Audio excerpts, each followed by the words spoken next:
Situasi keamanan dan ketertiban masyarakat di Desa Sawai dan Desa Romaholat, Kabupaten Maluku Tengah aman terkendali. Kondisi keamanan mulai terkendali setelah personil TNI dan Polri berhasil mengambil alih situasi yang sempat mencekam akibat aksi saling serang antar warga di kedua desa bertetangga.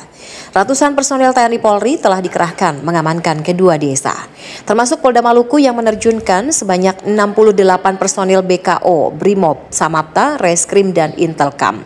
Puluhan personil BKO Polda Maluku diberangkatkan secara bertahap, pertama dengan menggunakan kapal cepat dan yang kedua dengan speedboat.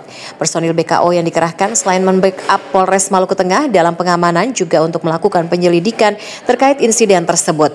Masyarakat dihimbau agar tetap tenang dan tidak terprovokasi oleh isu-isu liar yang beredar melalui WA Group maupun media sosial. Percayakan kepada aparat TNI Polri untuk menangani pertikaian tersebut secara adil sesuai hukum yang berlaku. Christine Sipahelut Kurniawan melaporkan.